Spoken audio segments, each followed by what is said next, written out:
சரி, பேச்சியம் ஜோதிடர்களே அனைவருக்கும் வணக்கம். உங்கள் ஜோதிடர் குமரன் பேசினேன். இந்த வீடியோவில் சனி பகவானை பற்றி பேச உள்ளோம். சனி பகவானுடைய அமைப்பு எப்படின்னு கேட்டிங்கன்னா, ஏழரை சனி. அதாவது ஏழரை சனியின் போது மகர ராசி கும்பராசிக்கு பாதிக்காது, இரண்டாவது சுற்று அப்படி என்று சில ஜோதிடர் சொல்வார்கள்.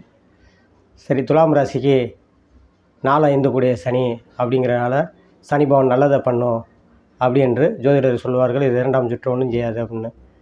ரிஷப ராசிக்காரர்களுக்கு என்னன்னு கேட்டிங்கன்னா, 9-10 கூடியவர், அவருக்கு நல்லவர், கெடுதல் பண்ண மாட்டார் இரண்டாவது சுற்று அப்படி என்று சனி பகவானை பற்றி சொல்லுவார்கள்.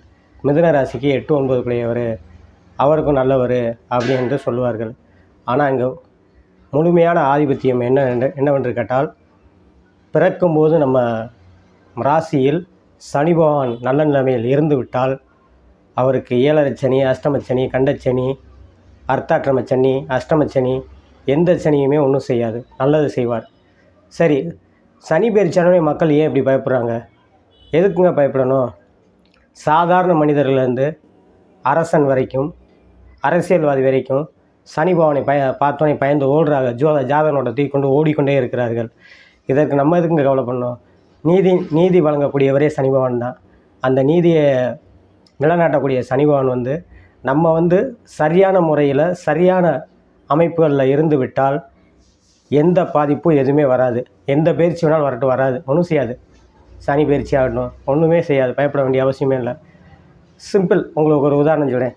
சாதாரண ஒரு அமிர்தேன டப்பா வாங்குறீங்க, 4 தலைமுறைக்கு மேலே கடந்து ஓடிக்கிட்டு இருக்குது அந்த கம்பெனி. அந்த கம்பெனி ஓடும்போது எப்படி? அவங்களுக்குலாம் ஏழரை சனி வரலையா, அஷ்டமச்சனி வரலையா? எல்லா சனியும் வரத்தான் செய்யுங்க.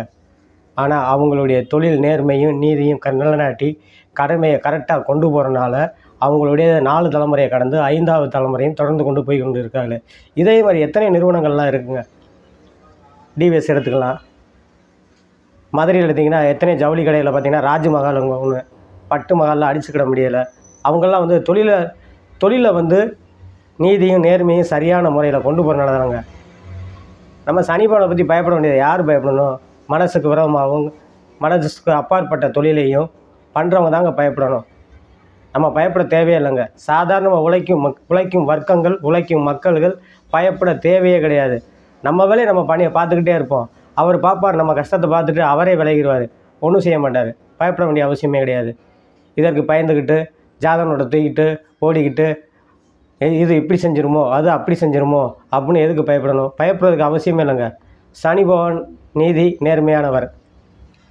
கர்ம வினைகளை கரெக்டாக ஒரு கட்டத்தில் கணிக்கக்கூடியவர்.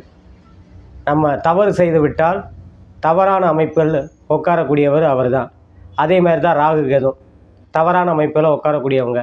அப்படின்னா நம்ம கரெக்டாக நடந்துக்கிட்டோம்னா எந்த பாதிப்பும் எத்தனை தலைமுறையானாலும் பகவான் நமக்காக வழிவிட்டு நல்லதே நடத்துவார். அதில் எல்லளவும் சந்தேகமே இல்லை. அதனால் நீங்கள் பயப்பட வேண்டாம். உங்கள் ஜாதக கட்டத்தை பாருங்கள். அமைப்பு நல்ல நிலைமையில் இருந்துச்சா, நல்லா சோசியத்தை கேளுங்க. நல்ல நிலைமையில் இருந்துச்சா, சனியை பற்றி பயப்பட வேண்டிய அவசியமே இல்லைங்க நீங்கள். சரி, இந்த சனி பகவானை பற்றி இந்த வீடியோவில் பார்த்துருக்கோம். இனி அடுத்த வீடியோக்கள் வரும்போதெல்லாம் பாருங்கள். சனி பகவானை பற்றி வீடியோவை ஸ்டிக் பண்ணாமல் பாருங்கள், கடைசி வரைக்கும் பாருங்கள். அடுத்த வீடியோவில் சனி பகவானை பற்றி நல்ல தகவல்லாம் உங்களுக்கு தர்றேன். சனியுடைய அமைப்பை பற்றி என்னென்ன வீடியோ இருக்கோ அத்தனை வீடியோக்களையும் உங்களுக்கு போட்டு இது பண்ணுறேன். அவருடைய நிலைமைகளையும் உங்களை புரிய வைக்கக்கூடிய அமைப்பாக பயனுள்ளதாக இருக்கும் என்று சொல்லி உங்களிடமிருந்து விடைபெறுகிறேன். ஸ்ரீ பேச்சியம்மன் ஜோதிடம் குமரன். நன்றி, வணக்கம்.